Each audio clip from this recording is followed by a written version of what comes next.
ரொம்ப அருமையாக இந்த நிகழ்ச்சிக்கு வருகை இருந்திருக்கக்கூடிய எங்களுடைய உயிரினும் மேலான ரசிக பெருமக்கள் அனைவருக்கும், வருகை இருந்திருக்கக்கூடிய உங்கள் எல்லோருக்கும் என்னுடைய பணிவான வணக்கத்தை சொல்லி, அருமையான தலைப்பு. இந்த தலைப்பை எந்த ஊருக்கு கொடுக்கணும்னு ரொம்ப யோசிச்சுக்கிட்டே இருந்தான்.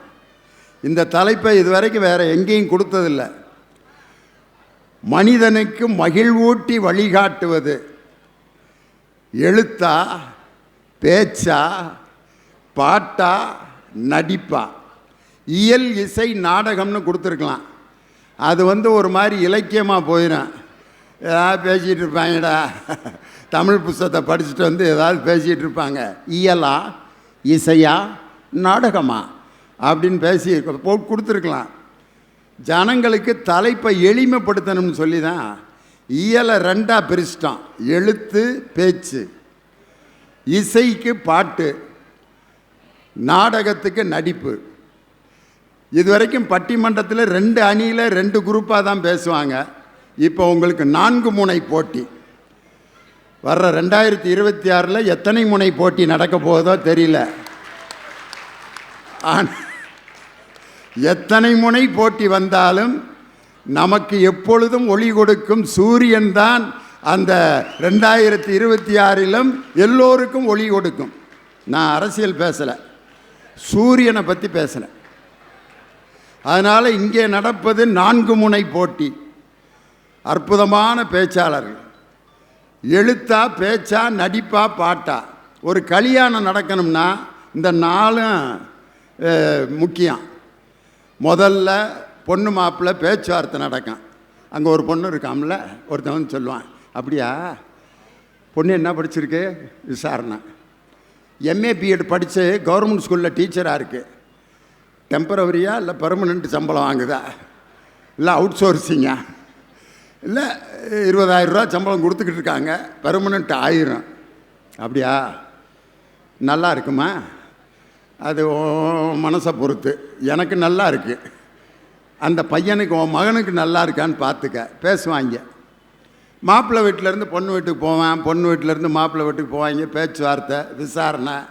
பொண்ணு வேறு யாரு கூடயாவது பேசுதா விசாரிப்பேன். மாப்பிள்ளை ஏதோ தண்ணி வெண்ணி அடிப்பாரா, சீரட்டு குடிப்பாரா, எப்படிப்பட்ட ஆள், விசாரணை எல்லாம் நடக்கும். இது பேச்சு.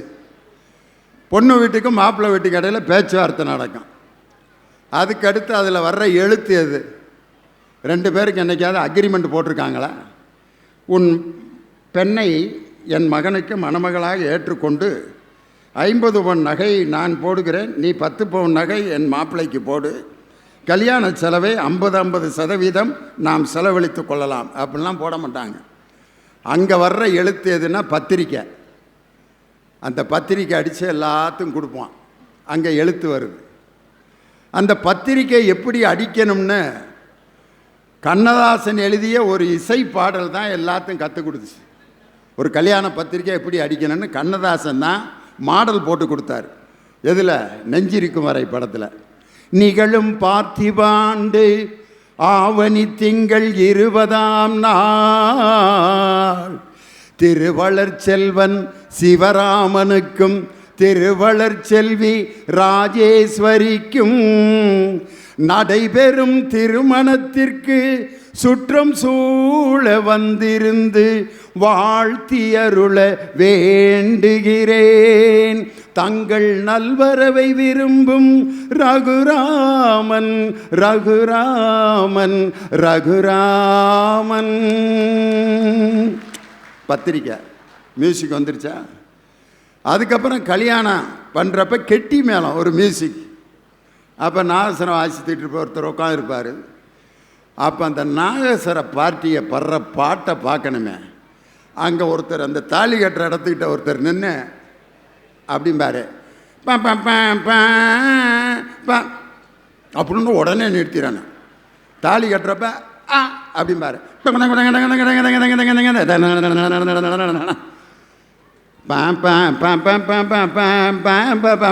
ஓதிட்டு இருப்பார். ஏன் கல்யாணத்தில் தாலி கட்டுறப்ப கெட்டி மேளம்னு நாகஸ்வரத்தை ஊதி மத்தளத்தை அந்த அடி அடிக்கிறாங்க? யாருக்காவது காரணம் தெரியுமா? தாலி கட்டுறப்ப கட்டி மேலம் கட்டி மேலம் கட்டி மேலம் டக்க டக்க டக்க டக்க டக்க டக்க டக்கன்னு காதெல்லாம் அடைக்கிற மாதிரி அடி.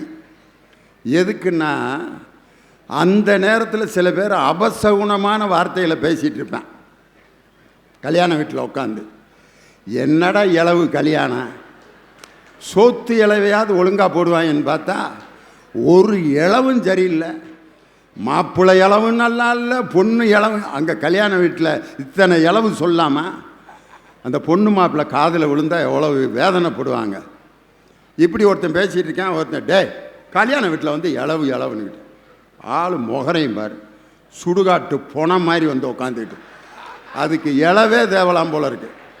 இவன் சுடுகாட்டு பொணத்தை கொண்டு வர்றான், இவங்க 2 பேர்த்தையும் இன்னொருத்தன் கண்ட்ரோல் பண்ணுறான். டே அறிவு இருக்கு உங்களுக்கு, கல்யாண வீட்டில் இளவு சுடுகாடுன்னுக்கிட்டு யார் தாலி எடுத்தா உங்களுக்கு என்னடா அப்படின்னு இருக்கான். இந்த 3 பேரையிலையும் விஷம் வச்சு கொண்டு விடணும். ஒரு கல்யாண வீட்டில் இந்த 3 வார்த்தையும் பயன்படுத்தலாமா? காதில் கேட்குறவங்களுக்கு எப்படி இருக்கான்? இது யாருக்கும் கேட்கக்கூடாதுங்கிறதுக்காகத்தான் நம்பால் கெட்டி மேளம்னு ஒன்றை கண்டுபிடிச்சாங்க. தக தக தக தக தக தக தக அடிச்சு முடிச்சுடுறாங்க. இசை வந்துருச்சா? நாடகம், கல்யாண வீட்டில் நாடகம் எம்புட்டு நாடகம் நடக்க. ஒருத்தன் நம்ம இன்வைட் பண்ணாதவன் ஒருத்தன் வருவேன், இவனை கூப்பிடவே இல்லையே, குடும்பத்தோடு வர்றானே, இவன் வரக்கூடாதுன்னு தானே நம்ம பத்திரிக்கை வைக்கலை, வர்றான். என்ன செய்ய முடியும் அவனை? வாங்க வாங்க வாங்க வாங்க வாங்க உங்களுக்காகத்தான் வருவீங்க வருவீங்கன்னு அடிக்கிறான் பாரியா ஒரு அடி. அவனை ரொம்ப சந்தோஷம், நான் வரக்கூடாதுன்னு தான் நினச்சேன் அப்படிலாம் சொல்ல மாட்டேன். உங்கள் கல்யாணத்துக்கு ரொம்ப பிரியப்பட்டு வந்திருக்கேன். அவனுக்கு பன்னீர் தெளிப்பாங்க, ஸ்வீட்டை கொடுப்பாங்க. அப்போ பொண்ணு மாப்பிள்ளை நடிக்கிற நடிப்பு இருக்கு பாருங்க, அடாடாடாடாடாடா எல்லாரையும் பார்த்தா சிரிச்சுக்கிட்டே இருக்கணும், வேறு வழி இல்லை. நமக்கு பிடிக்காத ஒருத்தன் வந்து வாங்க அப்படின்னா இதில் ஃபோட்டோகிராஃபர் வேறு, ஸ்மைல் ப்ளீஸ், என்ன எத்தனை தடவை தான்டா ஸ்மைல் ப்ளீஸ். அதில் ஃபோட்டோகிராஃபர் வேறு, கடைசியாக ஒரு தடவை சிரிச்சுங்க பாரு. உனக்கு ஏன்டா இப்படி வகுத்தரிச்சா, இன்னையோட முடிஞ்சு உனக்கு கல்யாணத்தை முடிச்சிட்டீல, ஃபைனல் சிரிப்பு தான் அப்படின்ட்டு. அதை விட சில பேர் கல்யாண வீட்டில் ஃபோட்டோ எடுக்கிறப்ப சொல்லுவான் க்ளோஸ் க்ளோஸ். இது கல்யாண வீட்டில் சொல்கிற வார்த்தையா? க்ளோஸ்னால் என்ன அர்த்தம்? மாப்பிள்ளை க்ளோஸ், பொண்ணு க்ளோஸ். அது ரெண்டு. உன்னை யாரா ஃபோட்டோ எடுக்க கூப்பிட்டு வர சொன்னது? மாப்பிள்ளையே க்ளோஸுங்கிறான், பொண்ணை க்ளோஸுங்கிறான். நாடகம் நடிக்கிறம்மா, எவ்வளவு நடிப்பு நடிக்கிறான். நம்ம சாப்பிட்டுக்கிட்டு இருக்கிற நேரத்தில் பின்னால் வந்து ஒருத்தன் நிற்பான். அப்போ தான் தயிர் சோறு வாங்கி இப்படி சாப்பிட்டுக்கிட்டு இருப்பான், நம்ம வாயவே பார்த்துக்கிட்டு இருப்பாங்க அவனுங்க. அப்போ தான் இப்படி தயிர் எடுத்து இப்படி சாப்பிட்டா பின்னால் அப்படியே மூடி எந்திரிப்பான் பாருங்க. உட்காந்து சாப்பிடுங்க சார். திங்கிற சோத்தில் மண்ணெல்லி போடுறதுக்குன்னே வந்திருக்கேன்னு அவனை திட்டணும் போல் இருக்குது. ஆனால் திட்ட முடியாது கல்யாண வீட்டில். உட்காந்து சாப்பிட்டுப்போம் சார், நல்லபடியாக இருக்கட்டும் இருக்கட்டும், ரொம்ப சந்தோஷம். அப்போ மாப்பிள்ளை கேட்பார், நல்லா சாப்பிட்டீங்களா அப்படிப்பா. அருமையாக சாப்பிட்டோம்ல அப்படின்னு பொய்யை சொல்லிவிட்டு கிளம்பி வர எல்லாம் நடக்கும். இது நடிப்பு.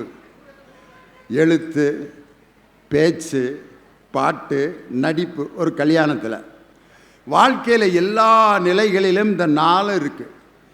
இன்றைக்கி எழுத்து அப்படிங்கிற அந்த அணிக்கு தன் கருத்துக்களை வழங்க வந்திருப்பவர் சென்னையில் ஏசிய கலை மற்றும் அறிவியல் கல்லூரியில் தமிழ்துறை தலைவராக பணியாற்றி கொண்டிருக்கும் பேராசிரியர் விஜயகுமார்.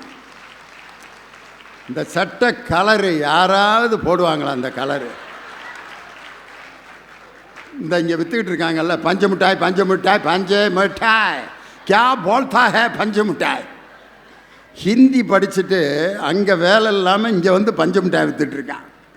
அந்த கலரில் சட்டை போட்டிருக்காரு. உண்மையில் இந்த கலரில் போடுறதுக்கு ஒரு துணிச்சல் வேணும். சினிமாவில் முதல்ல இது மாதிரி கலர்களை போட்டு அமர்க்களப்படுத்தினது யாருன்னா மக்கள் நாயகன் ராமராஜன் தான். ஆனால் அவருக்கு அப்படி இருக்கு அந்த கலர்.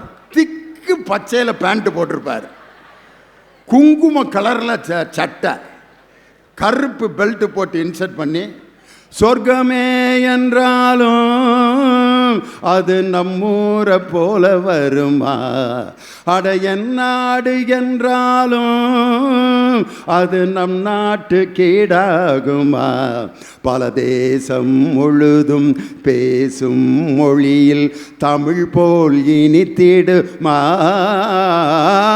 சொர்க்கமே என்றாலும் அது நம்மூரை போல வருமா, பல தேசம் முழுதும் பேசும் மொழிகளில் தமிழ் போல் இனித்திடுமான்னு அன்னைக்கு ஒரு வார்த்தை சொன்னார் பாருங்க. உண்மையிலே தமிழ் மொழி அப்படிப்பட்ட மொழி. அந்த ஆ அப்படிங்கிற எழுத்து இருக்குது பார்த்தீங்களா, அதில் எவ்வளவு மீனிங் இருக்குது. முதல்ல ஒரு சுழி. இந்த பயல்கள்லாம் பார்க்குறாங்க, வகுப்பில் தான் தமிழ் வாத்தியார் கொள்கிறாருன்னா இங்கேயும் வந்து ஆனா எப்படி போடுவதுன்னு இந்த ஆள் உட்காந்து நடத்திக்கிட்டு இருக்காருன்ட்டு. ஒரு சுழி, அப்புறம் ஒரு வளையம், அப்புறம் ஒரு வளையம், அப்புறம் ஒரு நேர்கோடு, அப்புறம் ஒரு நேர்கோடு. வாழ்க்கையில் நீ வந்து எத்தனை முறை வட்டமடித்து கொண்டிருந்தாலும் மீண்டும் ஏதாவது ஒரு தாழ்வு உனக்கு வந்துதான் சேரும். அந்த தாழ்வில் நீ தொடர்ந்து இருக்க மாட்டாய், மீண்டும் சமநிலைக்கு வந்து விடுவாய். வந்து மீண்டும் தாழ்ந்தாலும் உயர்ந்த அந்த இடத்தில் நிற்பாய் அப்படின்னு அந்த ஆனாங்கிற எழுத்தில் இவ்வளவு வார்த்தை, இவ்வளவு மீனிங் இருக்கு. அம்மா அப்படிங்கிற வார்த்தை பாருங்க, ஆங்கிறது உயிரெழுத்து, இம்முங்கிறது மெய்யெழுத்து, மாங்கிறது உயிர்மெய் எழுத்து. நமக்கு உயிரை கொடுத்து மெய்யை கொடுத்து உயிர் மெய்யையும் கொடுப்பவள் பெற்ற தாய்ங்கிறதுக்கு அம்மா என்ற சொல் எப்படிப்பட்ட சொல் பாருங்க. அப்பா அதுவும் அதே மாதிரி தான். ஆ உயிர் சொல், உயிர் எழுத்து, இப்பு மெய்யெழுத்து, பா உயிர் மெய் எழுத்து. அப்பாவும் உயிரை கொடுத்து மெய்யை கொடுத்து உயிர் மெய்யை கொடுக்கிறார். அதனால் இந்த ரெண்டு எழுத்து, இந்த வார்த்தையை எப்போ பயன்படுத்துகிறான்? வேதனைப்படுறப்ப அம்மா, காலில் அடிபட்டுருச்சு, அம்மா அம்மா அம்மா, ஆஸ்பத்திரியில் ஆப்ரேஷன் பண்ணி படுத்திருக்கப்ப கூட அம்மா அம்மா அப்படின்னு தான் அழுகிறானே ஒழிய, எவனாவது தன் கட்டிய மனைவி பேரை சொல்லி அழுதுருக்கானா? சரஸ்வதி சரஸ்வதி அப்படின்னா நர்சம்மா வந்து அது பேர் சரஸ்வதி. ஏண்டா அறுத்து போட்டு கிடந்தாலும் திமிருன்னு அடங்கலை பாரு. என்ன சரஸ்வதி?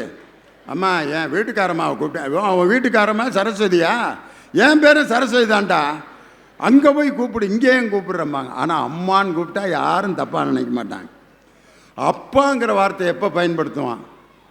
வலி குறைஞ்சு பிரச்சனையெல்லாம் தீர்ந்த பிறகு. அப்பா,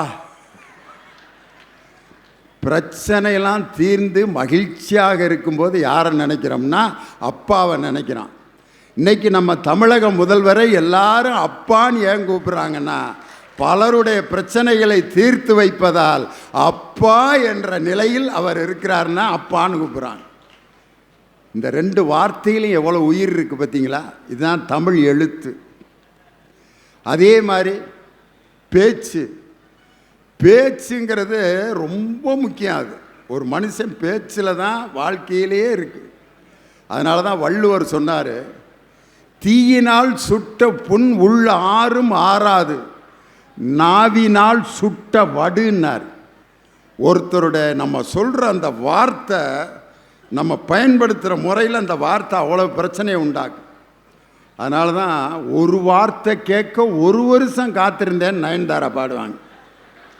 ஒரு வார்த்தை கேட்க ஒரு வருஷம் காத்திருந்தேன். ஏண்டா ஒரு வார்த்தைக்கு ஒரு வருஷமாடா காத்திருப்பாங்க. அப்போ அந்த வார்த்தை எவ்வளோ முக்கியமான வார்த்தை பாருங்க. பாரதியார் காதலி தன்னை ஏமாத்திட்டான்னு கோபத்தில் என்ன பாடுறாரு? வார்த்தை தவறிவிட்டாய் கண்ணம்மா மார்பு துடிக்குதடி, பார்த்த இடத்திலெல்லாம் உன்னை போல் பாவை தெரியுதடி. Come on claps. என்னடி மீனாட்சி. என்னையா பாரதியார் பாட்டை பாடிட்டு திடீர்னு கமலஹாசன்ட்ட போயிட்டீங்க. அந்த பாரதியார் பாட்டை பயன்படுத்திட்டு அந்த என்னடி மீனாட்சியை இளையராஜா கொண்டு வந்திருப்பேன். இவ்வளவு நான் பேசி இவ்வளவு நீங்கள் சிரிச்சுக்கிட்டு இருக்கிறப்பையும் ஒருத்தர் அவ்வளவு பெரிய வாயை திறந்து கொட்டாய் விடுறாரு. அவர் யாருன்னு இப்போ விட்டவருக்கு தெரியும், நான் அவரை சுட்டி காட்ட விரும்பலை அப்படின்னாரு. அவரை பார்த்தோன்னே எனக்கு ஒரு மாதிரி ஆயிடுச்சு. இன்னும் நம்ம பேச்சு விறுவிறுப்பாக இருக்கணும்டா அப்படிங்கிறதுக்கு அவர் தான் சிக்னல் கொடுக்குறாரு. இன்னும் உன் பேச்சு அவ்வளவு மக்களை எட்டல, எனக்கு கொட்டாய் வருதுன்னா இன்னும் நீ சரியில்லைன்னு தானே அர்த்தம். அதனால் இந்த மாதிரி சிக்னலையெல்லாம் பார்த்துக்கிட்டே பேசணும். அப்போ தான் மேடையில் ஒரு பேச்சாளன் நிரந்தரமாக மக்கள்கிட்ட இடம் பிடிக்க முடியும்.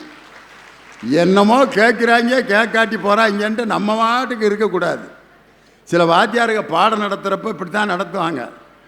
டே அப்பா, ஆக்சிஜன் தயாரிப்பது எப்படி அப்படின்னு நடத்துகிறார் ஒரு சயின்ஸ் வாத்தியார். ஏய், ஆக்சிஜன் நடத்த போகிறேன். யாராவது பின்னால் திரும்பி பார்த்தங்க கொலை விழுவும்டா. நேரம் உட்கார், கையை கட்ட. ராஸ்கல்ஸ், என்னை பற்றி உங்களுக்கு தெரியாது. எல்லாம் அப்படியே அசையாமல் உட்காந்துருக்காங்க. ஆக்சிஜன் தயாரிக்கிறார் வாத்தியார். பொட்டாசியம் குளோரேட்டையும் மேங்கனீஸ் டை ஆக்சைடையும் 3:1 என்ற விகிதத்தில் கலந்து ஒரு குடுவையில் எரித்தால் ஒரு வாயு வெளியே வரும். எரியும் தீக்குச்சியை அந்த வாயு கரியை கொண்டு சென்றால் பிரகாசமாக எரியும். அதுதான் ஆக்சிஜன். நடத்தி முடிச்சுட்டு ஒரு பயலை எழுப்பி, நான் நடத்தினது விளங்குச்சா அப்படின்னார். எப்போ சார் நடத்துனீங்க அப்படின்னா, டே படம் போட்டு இவ்வளோ கஷ்டப்பட்டு நடத்தியிருக்கேன், எப்போ நடத்தினேன். அவங்க பூரா என்ன நினச்சிட்டு இருந்தாங்கன்னா, வாத்தியார் ஏன் பின்னால் திரும்ப வேணான்னு சொன்னார், அங்கே என்னமோ இருக்குது, அது என்ன அப்படின்னு தான் யோசிச்சுக்கிட்டு இருந்திருக்கேன். பயல்களை இறுக்க கட்டி போட்டு பாடம் நடத்தினோம்னா மண்டையில் ஏறவே ஏறாது. இந்த இங்கே உட்காந்துருக்கேன், இன்னும் எவ்வளோ நேரம் உட்காந்துருக்க போகிறாங்களோ இந்த குரூப்பு. இப்போயே அவங்க அம்மாவை சொல்லுவாங்க, வேறு அந்த ஆள் அறுத்தாருன்னா கிளம்பி வந்துடுறேண்ணா, ஏதோ நீ சொன்னங்கிறதுக்கு சத்தியத்தை கட்டுப்பட்டு நான் உட்காந்துருக்கேன் அப்படின்னு அவன் சொல்கிறது என் காதில் விழுகுது. ஆனால் அவன் இந்த நிகழ்ச்சிக்கு வந்திருக்கிறத பார்த்துட்டு சந்தோஷப்படுறேன்.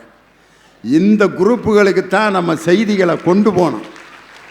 நம்ம பெரியவங்க எவ்வளவோ செய்திகளை கேட்டிருப்போம், அவனுங்க கைதட்டி ரசிக்கிற மாதிரி நாம் பேசணும். அப்போ தான் நான் உண்மையான பேச்சானேன். அந்த செக்ஷனை டச் பண்ணணும். அது மாதிரி பேச்சு அப்படிங்கிற அணி, எழுத்து அப்படிங்கிற அணிக்கு விஜயகுமார் எழுத்து தானே நீ? ரைட். நீ வேற 3 பேரும் பேச்சை தயார் பண்ணிட்டு வந்திருந்தா என்ன ஆயிருக்கேன். எழுத்து பேச்சு அப்படிங்கிறதுக்கு உண்மையிலே பேச்சாளர். 3 பேருமே பேச்சாளர் தான். ஆனால் ஒரு பேச்சாளருக்கே பேச்சுன்னு தலைப்பு கொடுத்துருக்கான். எப்படி பார்த்தீங்களா? அதனால தான் எங்கள் அருமை சகோதரி வேதநாயகி, முனைவர் வேதநாயகி, அவங்க திருத்தணியில் இருக்க தளபதி விநாயகம் கலை மற்றும் அறிவியல் கல்லூரியில் முதல்வராக பணியாற்றி கொண்டிருக்கிறார். பிரின்சிபல். நாளை காலையில் அவரை பார்க்கணும்னா நாங்களாம் வெளியே தான் நிற்கணும். பிரின்சிபலை பார்க்கணும். யார் வந்திருக்கா? லியோனி. ஒரு 5 மினிட்ஸ் வெயிட் பண்ண சொல்லு. பிரின்சிபல் ரொம்ப பிஸியாக இருக்காங்க. உள்ளதுனா அது பிரின்சிபல், அதுக்குரிய பிஸி. இன்றைக்கி அவங்க பேச்சுன்னு பேச வந்திருக்காங்க.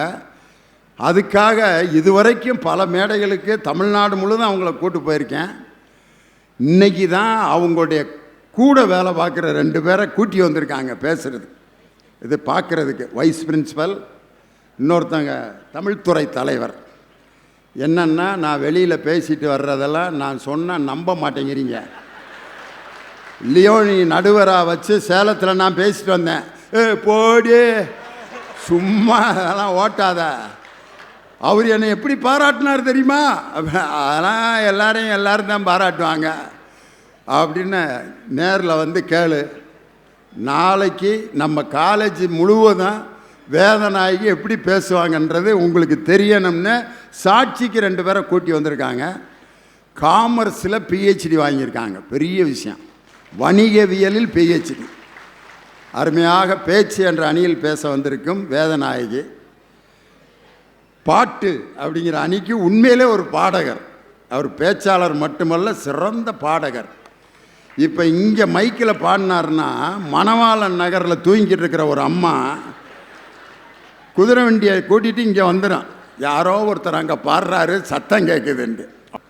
தேவகோட்டையில் அரசு நூலகத்தில் நூலகராக பணியாற்றிக்கிட்டு அவங்க டிபார்ட்மெண்ட் நடத்துகிற ஃபங்க்ஷன் இது. அதனால் அந்த டிபார்ட்மெண்ட்லேயே ஒருத்தரை கூப்பிட்டு வந்திருக்கான். இது எல்லாத்துக்கும் மேலே நடிப்பு. நடிப்பை பற்றி பேசுகிறதுக்கு ஒரு நடிகனை தான் இங்கே கூட்டி வந்திருக்கானே. ஆனால் அவர் ரொம்ப ஆசைப்பட்டு இந்த செக்ஷன் எடுத்துக்கிட்டார். காரணம், உலகத்தில் பிறந்ததுலேருந்து சாகிற வரைக்கும் ஒரு மனுஷன் நடிக்காத மனுஷன் உலகத்தில் கிடையவே கிடையாது. அதனால தான் நடிப்பை பற்றி நான் பேசுகிறேன் அப்படின்ட்டு வந்திருக்கக்கூடிய என் அருமை தம்பி கவிஞர் இனியவன் ரொம்ப அற்புதமாக பேசுவார். பல புதிய பாடல்களுக்கெல்லாம் விளக்கம் கொடுத்து பேசுவதில் ஆற்றல் மிக்க பேச்சாளர். 4 பேரும் சிறப்பாக பேசுகிறதுக்கு வந்திருக்காங்க. நல்ல ஞாயிற்றுக்கிழமை எங்கள் உள்ளங்களை குளிர்விக்கக்கூடிய அருமையான ரசிக பெருமக்கள் திருவள்ளூரில் இருக்க எல்லாருக்கும் என்னுடைய வணக்கம். காரணம், ஒரு வார்த்தையால் உலகத்தை கட்டி போட்ட ஒரு அற்புதமான பேச்சாளருடைய வழியில் வந்தவங்க நாங்கள்லாம். அவருடைய கையை பிடிச்சி மேடைக்கு வந்தவன். யார் அப்படின்னு அவர் பேரை நான் சொல்லலை. ஒரு வார்த்தையை சொன்னாலே யாருன்னு கண்டுபிடிச்சிருவீங்க. என் உயிரினும் மேலான அன்பு உடன்பிறப்புகளே, தமிழர்களே தமிழர்களே, நீங்கள் என்னை கடலில் தூக்கி போட்டாலும் கட்டுமரமாகத்தான் மிதப்பேன். அதில் ஏறி நீங்கள் பயணம் செய்யலாம், கவிழ்ந்து விட மாட்டேன். ஒரு பேச்சு எப்படி இருக்கணும்னு அதுக்கு கிராமரே வேறு யாரும் இல்லை. ஒன்று பேரறிஞர் அண்ணா, இன்னொருவர் முத்தமிழறிஞர் டாக்டர் கலைஞர். அதனால் இப்போ முதலாவதாக பேச வரக்கூடிய தலைப்பு எழுத்து. அதனால் எழுத்து என்ற அணிக்கு தன் கருத்துக்களை வழங்க பேராசிரியர் முனைவர் விஜயகுமார் உங்கள் பலத்த கரவொலியோடு மேடைக்கு வருகிறார். வாங்க. வாழ்க்கைக்கு வழிகாட்டி மகிழ்வூட்டுவது எது? எழுத்துதான் நீதிபதி அவர்களே. எட்டயபுரத்திலே இருந்து இருட்டை கிழிக்க வந்த நெருப்பு தீக்குச்சி பாரதி என்ன சொன்னான் நீதிபதி அவர்களே? எங்க அணிக்காக சொன்னான், எனக்காக சொன்னான். பாரதியாரெல்லாம் படிங்க இனியவன்.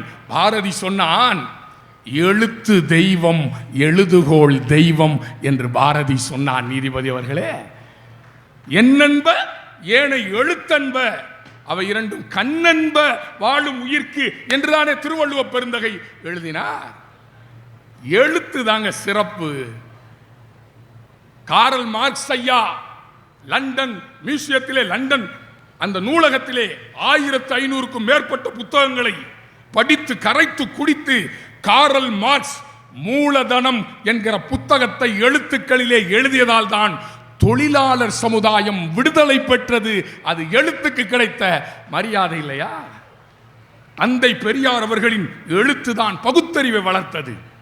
பேரறிஞர் அண்ணா அவர்களின் எழுத்துதான் சுயமரியாதையை கொண்டு வந்தது. முத்தமிழறிஞர் கலைஞர் ஐயாவினுடைய எழுத்துதான் சமூக நீதி சமநீதியை கொண்டு வந்தது. மிஸ்டர் இனியவர், மெரினா பீச்சில் ஐயாவோட நாக்கு சிலை வைக்கிறோமா, பேனா சிலை வைக்கின்றோமா? எழுத்துதான் என்பதனால் தான். இனியவா பதில் சொல்லணும். கலைஞருடைய நாக்கையா சிலையா வைக்கிறாங்க, பேனாதாயா அப்படின்னு கேட்டிருக்காரு. பதில் சொல்லணும். எழுத்து எப்படி எழுதுங்க? திருக்குறளை படிச்சு நம்ம பையன் எப்படி எழுதுறான்? பிரமாதமா எழுதுறான். ஆட்டோல எழுதி போட்டிருக்கிற எழுத்த பிரமாதமா இருக்கு சார். நேற்று ஒரு ஆட்டோல பார்த்தேன், அழகா எழுதி போட்டிருக்கான். சாலையை பார்த்தா சமத்து, சேலையை பார்த்தா விபத்து. சூப்பரா எழுதி போடுறான். நேற்று ஒரு இது படிச்ச, என்ன எழுத்துக்கள் பிரமாதம் சார். திருக்குறளை படிச்சு நம்மால் எழுதுறான். என்கிட்ட காலேஜில் படிக்கிற பையன் ஒருத்தர் எழுதியிருக்கான். என்ன எழுத்து பவர்ஃபுல் பாருங்க. எழுதியிருக்கான், யாகாவாராயினும் நாகாக்க காவாக்கால் சோகாப்பர் சொல்லிழுக்கப்பட்டு. அதுதானே வள்ளுவருடைய எழுத்து. நம்ம பையன் எழுதியிருக்கான், யாகாவாராயினும் பாஸ்வேர்டு காக்க காவாக்கால் சோகாப்பர் ஹேக் செய்யப்பட்டு எழுதிட்டான். மக்கு என்று பெயர் எடுத்தவனுக்கு விக்கிபீடியாவே துணை எழுதியிருக்கிறானே சார். அற்புதமான எழுத்துக்கள். காலம் காலமாய் இந்த சமூகத்திலே இந்த சமூகத்தை வழிகாட்டுவதாக அமைந்தது. ஒரு கவிதையில சொன்னா ஒருத்தன், வாழ்க்கைனா என்ன சார்? பதில் சொல்றான், வாழ்க்கைனா ஒண்ணும் இல்லைங்க, பாதி வாழ்க்கை போன் இல்ல, மீதி வாழ்க்கை லோன் இல்ல. இதுதான் இன்னைக்கு வாழ்க்கைன்னா. இதைத்தான் கவிஞர் சுரதா அவர்கள் தன்னுடைய எழுத்திலே அழகாய் சொன்னார். தாராள மனப்பான்மை என்று சொல்லி தண்ணீர் போல் பணத்தை எல்லாம் செலவு செய்தால் அது தீராத வறுமைக்கு வித்தாம். சிக்கனமே ஒருவனுக்கு சிறந்த சொத்தாம். பேரோடும் புகழோடும் வாழ்வதற்கு பேரறிவே துணை செய்யும், சீரோடும் சிறப்போடும் வாழ்வதற்கு சிக்கனமே துணை செய்யும் என்று வழிகாட்டியது எங்கள் சுரதாவினுடைய எழுத்தில்லையா மிஸ்டர் இனியவன்? நேத்து ஒரு இது படிச்சுங்க, பிரமாதம் எழுதியிருக்கான். எல்லா ஆட்டோக்களிலும் எழுதி போட்டிருக்கிறார்கள் பிரசவத்திற்கு இலவசம் என்று. எந்த மருத்துவமனையிலும் எழுதி போடவில்லை பிரசவத்திற்கு இலவசம் என்று. இந்த சமூகத்தை படம் பிடித்து காட்ட பகுத்தறிவு இந்த மண்ணிலே வளர்ந்ததில்லையா? அதை வச்சு புது கவிதை, இந்த புது கவிதை ஹைக்கூ கவிதை பிரமாதங்க. என்ன அழகா சிந்திக்கிறான். நகைக்கடைகள் பெண்களை நம்பித்தான் ஆரம்பிக்கப்படுகின்றன. நல்லா கவனிக்கணும். நகைக்கடைகள் பெரும்பாலும் பெண்களை நம்பித்தான் ஆரம்பிக்கப்படுகின்றன. அடகு கடைகள் பெரும்பாலும் ஆண்களை நம்பித்தான் ஆரம்பிக்கப்படுகின்றன. ஆஹா, ரெண்டு கடையை வச்சு வாழ்க்கையை முடிச்சுட்டான் பாருங்க. பகுத்தறிவு இந்த நாட்டிலே வளர்கிற மண்ணிலே பகுத்தறிவை சொன்னா நீதிபதி அவர்களே, ரத்தின சுருக்கமா சொன்னா பேச பேச ஆசையா இருக்கு. சொல்றான், இரவே ஒரு குழந்தை நினைக்கிறான், இரவே இரவே சீக்கிரம் விடிந்து விடு. இந்த கவிதையில் ஒரு தூண்டுதல் இருக்கு. இரவே இரவே சீக்கிரம் விடிந்து விடு. உறங்காமல் காத்து கொண்டிருக்கிறான் எங்கள் அபார்ட்மெண்ட் கூர்க்கா என்று ஒரு குழந்தை இரவு முழுதும் காத்திருக்கிற கூர்க்காவுக்கு வருத்தப்படுகிற கவிதை. மிக அற்புதமான கவிதை இன்றைக்கு எழுதி கொண்டிருக்கிறார்களே. சிந்தித்து பாருங்கள். எழுதிதானமா பேசுறீங்க? ஏமா நீதிபதி அவர்களே, கோர்ட்டுக்கு தேவை சில சாட்சி, இந்த மன்றத்துக்கு தேவை மனசாட்சி. எங்க அக்கா எழுதி கொண்டு வந்துதான் மேடையிலே பேச வேண்டும். அதுதான் அஸ்திவாரம். எப்பா ராசன், நானும் தாயா எழுதிக்கிட்டு இருக்கேன். எழுதாம நீங்க என்ன பேசுறீங்கன்னு மக்கள்கிட்ட எடுத்து சொல்ல முடியுமா? இந்த ராஜனை எழுதிக்கிட்டு இருக்காரு, இவர் இனியவனும் எழுதிக்கிட்டு இருக்காரு. இப்படியா எல்லாத்தையும் சிக்கல்ல மாட்டி விடுவேன்? நீதிபதி, ரெண்டு செய்தியோடு நான் நிறைவு செய்ய ஆசைப்படுகிறேன். எழுத்துக்கு இருக்கிற மரியாதை, காதலுக்கு மரியாதை, சினிமா சொல்லும் எழுத்துக்கு மரியாதை. தமிழினுடைய சிறப்பு என்ன தெரியுமா? ஒரே எழுத்து சொல்லாக இருக்கிறது. ஒரே ஒரு எழுத்து கூட பொருள் தருகிறது.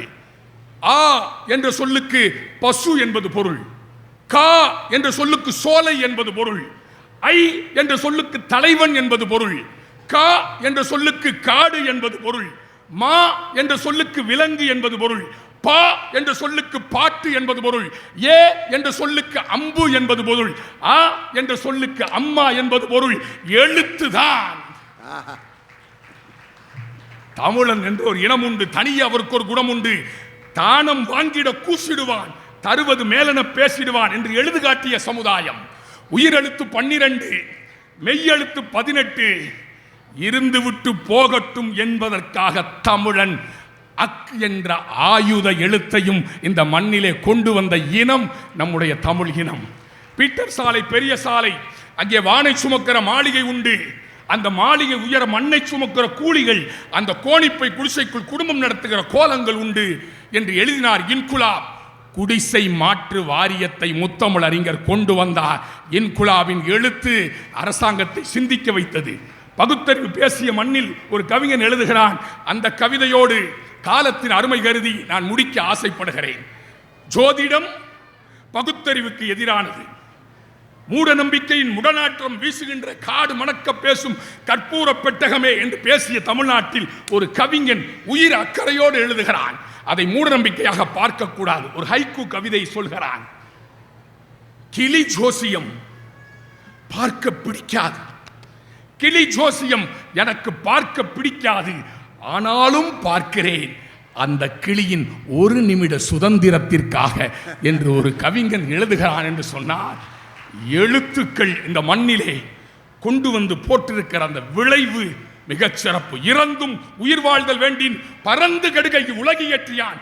பசி எடுத்துத்தான் இந்த நாட்டில் சாப்பிடணும்ன்ற நிலை வந்துச்சுன்னா இதை படைத்த இறைவன் அழியட்டும் என்று பேசிய வள்ளுவருடைய குரலை எதிர்த்துத்தான் காலை உணவு என்று தமிழக முதல்வர் பசி கொடுமையை விரட்டியடித்திருக்கிறார் என்று சொன்னால் வழிகாட்டியது இலக்கியங்களே என்று வியக்க வைத்த ரசிக பெருமக்களுக்கு என் இதயத் தோட்டத்தில் பூத்திருக்கிற நன்றி மலர்களை காணிக்கையாக்கி வருகிறேன். வாய்ப்பிற்கு நன்றி, வணக்கம்.